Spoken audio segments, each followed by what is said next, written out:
Right. It's about 6:30 a.m. We're going on a big road trip. We're going to be following the route of the old Greco-Roman world. We're going to be traveling. It's going to take about 5 days to get to all the places we're going to be trying to go. But I think it's going to really open up a lot of the connective tissue that really ties this mythology together. The mythology is in the landscape. There's stories that are traded around the Mediterranean, but what makes them Hellenic myth, what makes them Greek, right, is the fact that they operate within this very intricate landscape that kind of ties the mythology together. The ground of Greece is what makes sense of Greek mythology.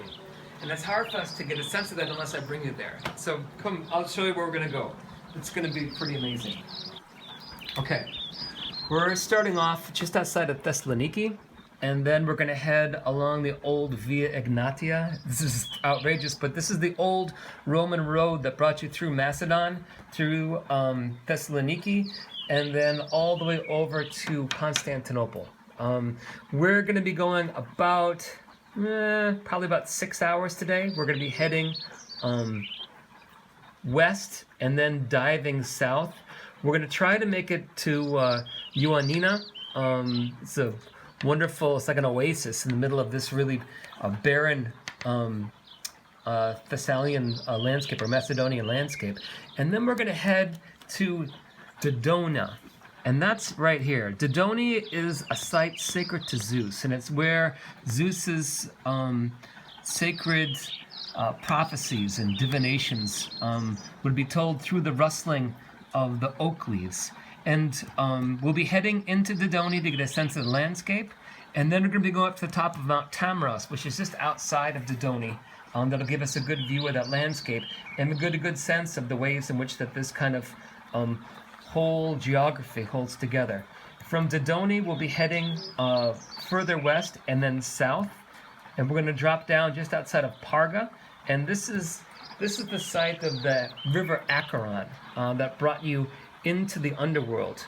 And this Necromenon is sacred to Hades, and it's going to give us another kind of wonderful glimpse of how the kind of natural flora, the asphodel, the ways in which that, the almond trees and the olive trees.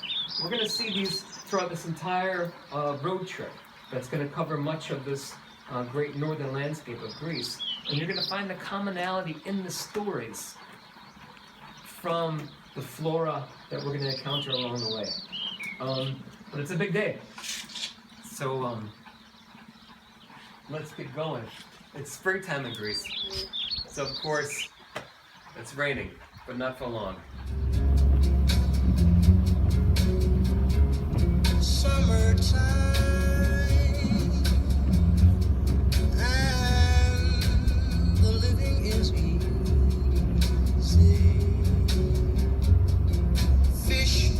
Jumping and cotton is high. Your dad is rich and your ma is good looking. All right, this is a good place to start. This is blooming. This is blooming all over Greece right now. Springtime. I love Greece in the springtime. And it's funny because the myths follow their own cycle. They follow the seasons. The gods follow the seasons too. It may be sort of like a natural master of fate that everyone is aware of. But the almonds are especially beautiful, and they've got an especially beautiful or at least complex myth behind them.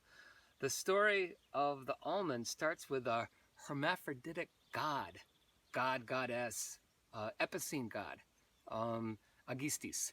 And this is a threat to the natural order of the gods. They can't have a hermaphroditic god. You can't have both penis and vagina. It just doesn't happen. So the gods send down Dionysus, and in the night, stealthily, he ties a stout rope to the toe of Aegisthus and also to his genitalia itself. So when Aegisthus wakes up in the morning and jumps out of bed, what does he do? Is he rips off his own phallus. And where the blood hits the ground, what grows? Of course, right? It's the almond tree. Sounds like Uranus and the myth of Cronus, because it is. It's recycled in order to kind of celebrate the kind of natural beauty of the almond itself. But the myth doesn't stop there, because where the almond tree grows, Aegisthus turns into a female goddess. Now he's Kaivile. And a young nymph wanders under this beautiful tree, and what falls in her lap? But the nut, right? The nut that the almond tree produces. And guess what happens? She gets pregnant. She gives birth to a baby. And this baby becomes the consort of Kaivile. And you can say in that sense that Kaivile is reunited with her genitalia that was ripped off in the earlier part of the myth. But this particular tree, it grows beautifully in Greece. And all the things we're going to see today, it's not like you have to go to a certain place to find them. I mean, they grow everywhere. And the myths grow with, the natural and flora and fauna of the landscape. And the gods are tied to this natural landscape as well. It's not like in the Judeo-Christian tradition where God comes down and creates all these things. Some of the most important myths about the gods don't even come from the gods. They come from this godlike landscape, as does this beautiful vine. This is Smilex. And Smilex was a beautiful nymph, and she did the unthinkable. She fell in love with a boy, and the boy's name was Crocus. And as her punishment, she was turned into this vine. It has a beautiful red berry in the springtime. Maybe we'll find some on our nature walk today. But that's her fate. And of course, Crocus gets turned into a crocus. And these unnatural crossing of boundaries, they're meted out with a celebration within nature that doesn't want to explain why these things exist, but really just want to glorify them. Or at least when you're walking through the landscape, you're walking through nature in Greece in the springtime, you can smell the myths, right? They're in the air. You can hear them with the bees that are buzzing. You can touch them.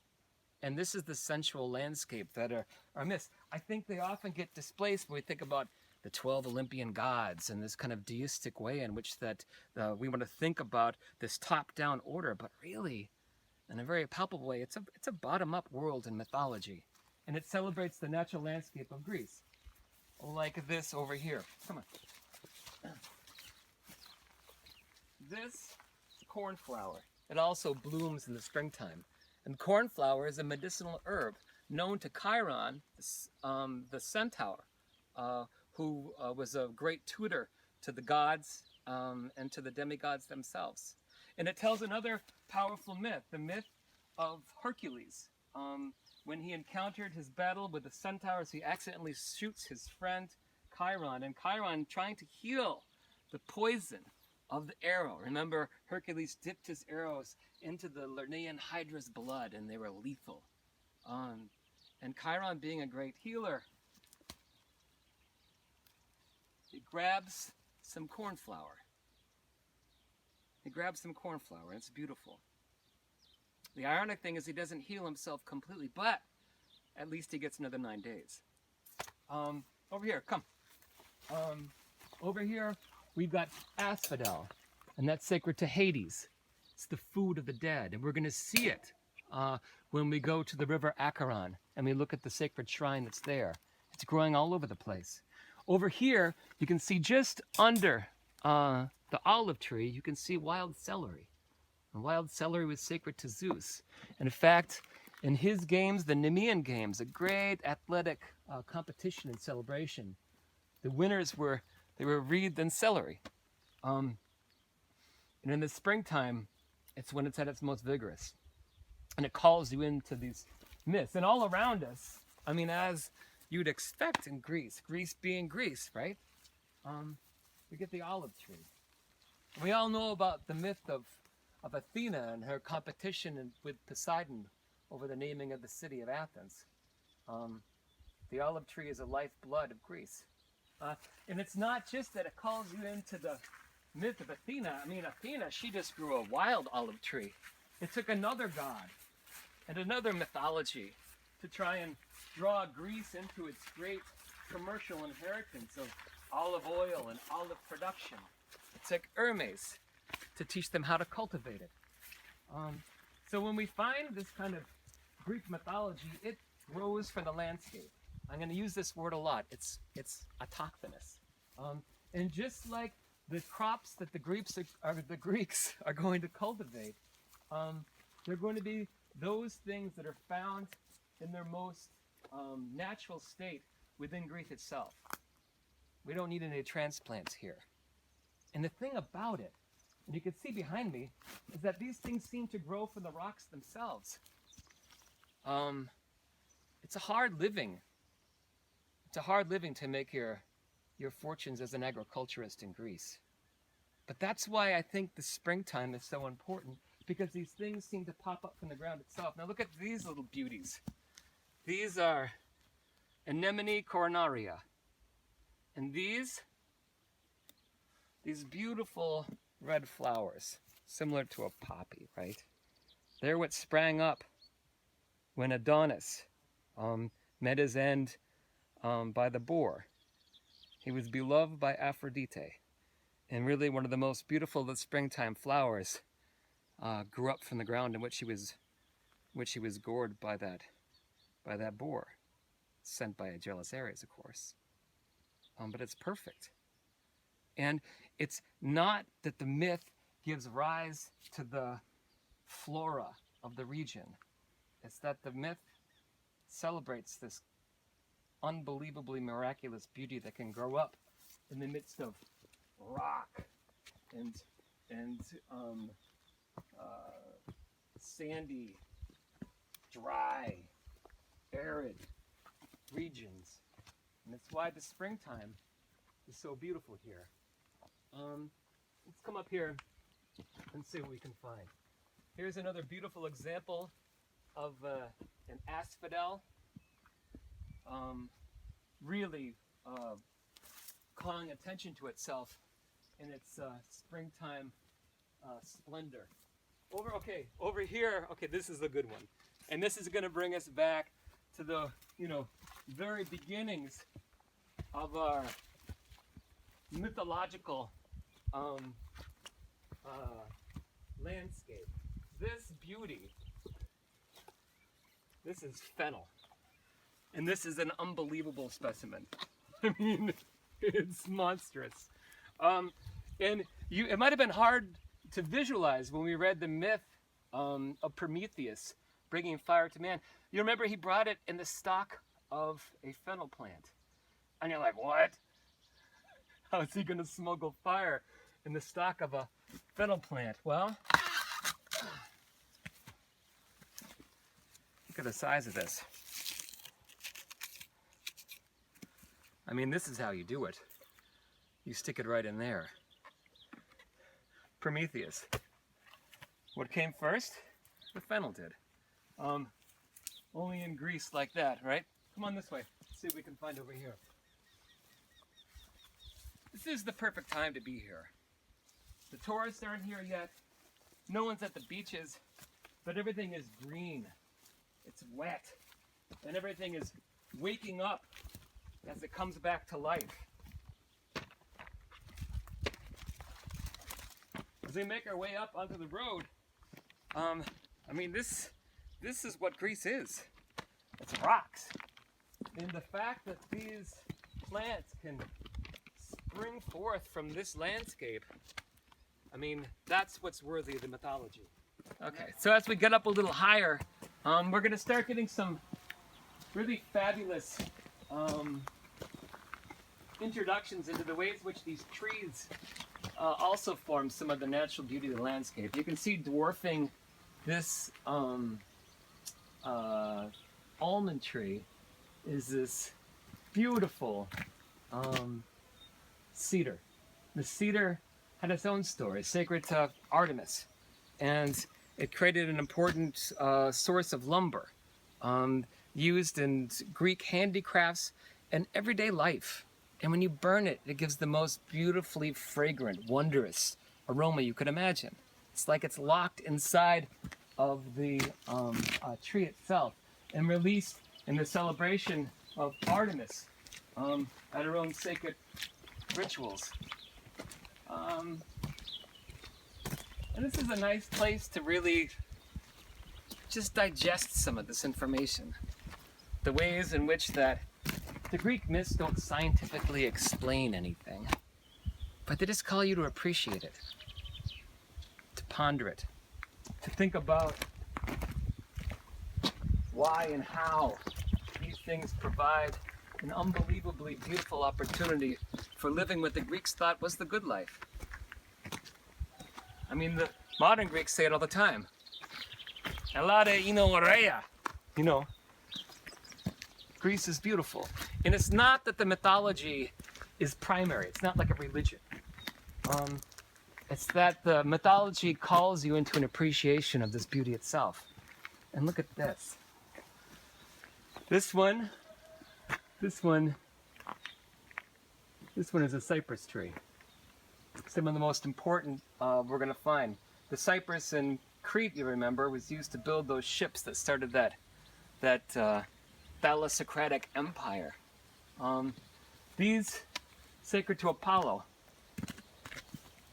He was raised in a cypress grove in Anatolia, and one of his great loves was Kyprissos. And when Kyprissos died, Apollo made him into this tree. A tree as sacred to Apollo as maybe his young lover was.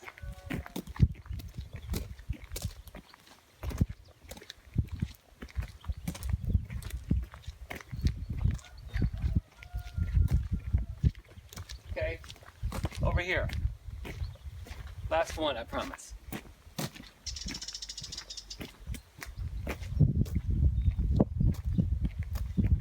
Here we have a magnificent spreading oak. Sacred, of course, to Zeus. We'll encounter this oak when we get to Dodoni. We should get there in 48 hours. But the oaks, the wind through the leaves, was the means through which Zeus prophesied, gave his predictions for the future, his omens. And a magnificent tree for the king of the gods. You see a beautiful little oak just sprouting up underneath it. They're just waking up after a winter's hibernation. But the tree, it calls you into this landscape in a way that the myths, I guess, hang like jewelry, and give you a sense that mythology isn't about a religion. Mythology is about waking yourself up to the beauty of the world in which you live. Now here's one. This is sheep shit. There's no myth about sheep shit, but there should be. Because the sheep in Greece, they're also part of the natural landscape. And they call you into a celebration of agrarian wonderland, whose footprint is all around you. All right, we're gonna head on out. We're gonna try and get up to a mountaintop to investigate the flora and the fauna that we can find there. And then we'll head down into the sacred site of Dodoni, and then it's off to the river Acheron, the source of the river of the underworld. Let's go.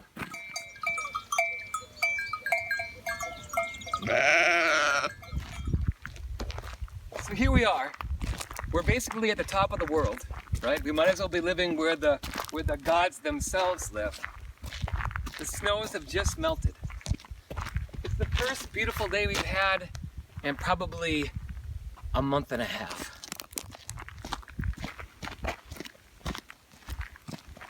And the way that myths work is that you're just walking along in life. You'll find something that calls you into the landscape. And if you look at the field, it looks like it's all covered with rock, and the grasses are just coming back. But if you come down here, come on, you'll find that crocuses are just coming into bloom. And the crocus, it comes from the myth of Hermes, who's out playing with his friend, and he hits him, but just a little too hard, and he kills him. And where Crocus is hit by Hermes, 3 little drops of blood fall.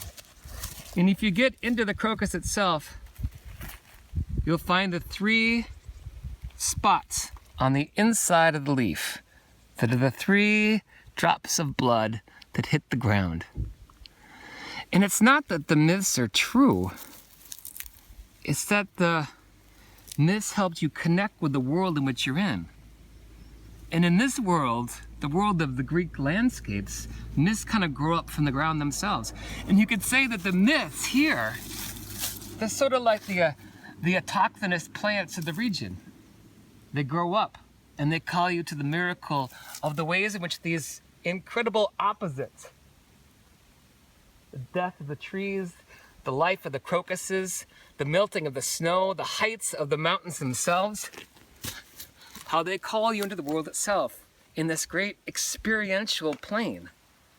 And I think that's what we're missing today, is that we can explain things, we can name the phylum and species, we can categorize nature, but we have nothing that calls us into a story that reminds us really of the miraculous nature of the world in which we live. And that's the crocus.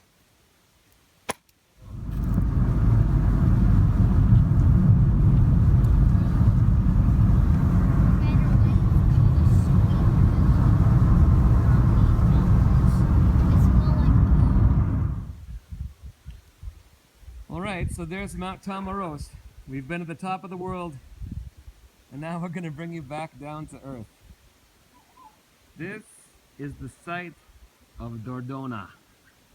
It's in a valley, it's beautiful, it's lush, it's green, and it was the oldest and most important site of prophecy, of oracles in ancient Greece. Sacred to Zeus. The story goes like this. Everything goes back to the myth. 2 black doves, they set out from Thebes in Egypt. One heads west and lands in Libya to form one cult of Zeus, and the other one heads north. When it can't make it anymore, when it just makes it over the peak of Mount Tomaros itself and comes down in this valley, it lands in the oak tree right behind me. And there the little black dove spoke to the priestesses, who were priestesses and oracles for, of course, the earth mother goddess, Gaia. But the little black dove speaks to them, and he speaks in a language they understand. So this is the oak tree where the little black dove landed. And what's important about this oak tree is below it, the ground was it was damp, it was moist, it wasn't swampy, but it was definitely lush. And they called this aspect of Zeus at this site, they called him Zeus Naus, or Zeus of the sacred spring. And according to the ancient theory, there's an aquifer under here, an ancient spring itself, a Naus. And that's what gave birth to the sacred oak. And what's beautiful about this, and it's what I really love about the Greek mythoi, right? Is that Zeus was in the tree. He was in the roots. And the oracles were spoken through the leaves of the oak itself. Just like the little black dove that landed here, the birds too would land here. And they would make a musical sound that would give the oracle of the prophecy that was pronounced to the priestess, who would then hand the divination to the traveler who was seeking to find knowledge or counsel about himself. And this was the second aspect of Zeus found in this one tree. It's Zeus Naus, Zeus of the sacred of the sacred spring. And there's also Zeus Boreas, and that's Zeus the counselor. And it's in Homer. Dodona, this site of prophecy, it's in the Iliad. It's in the Odyssey. It's in the heart of the Greek kind of mythical landscape. And that's one thing I want you to know about myth. I mean, as this class progresses, as we bring you to these places, the mythology comes from the ground itself. It's autochthonous. It springs from the soil. It springs from the earth. It springs from the springs, the sacred aquifers under the ground itself. And they give rise to the kind of realization of the divinity that's all around them. It's beautiful. So we brought you to the top of the earth. We brought you back down to the valley itself. And now we're going to go to the ends of the earth. We're going to go see the river Acheron, the river of Dis, of the underworld. It's just down the valley this way. Let's go. The ends of the world, the river Acheron runs below the plain here. You wouldn't believe this city of really the dead at Necropolis would be filled with so much life. There's flowers that grow here, wild geranium and chamomile. Salubrious, healthful, health-giving, and this is exceptionally important. This is asphodel. It's just coming into bloom.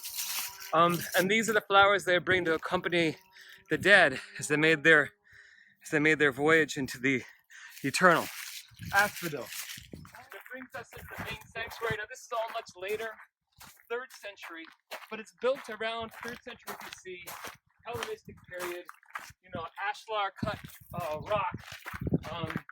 But it brings you back to the heart of what the sanctuary is about. There's a cave. There's a cave. That's right down here. They built this massive monument around the original site of divination and prophecy, where you could commune with the dead, because they felt that the dead had left their bodies and they could see clairvoyantly the future. So let's go.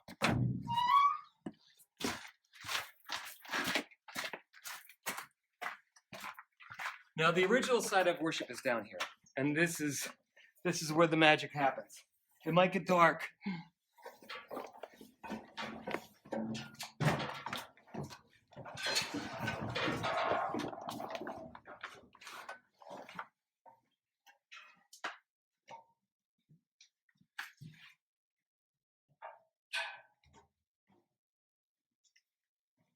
It might get dark, but you can see that they built this vaulting to mimic the original lines of the cave. And at the end of this vaulted, it's almost like a sepulcher, like a tomb. You come into the womb of Gaia, Mother Earth. And here, right here, is where the ceremonies would take place, and where we could find dialogue with those who have gone before.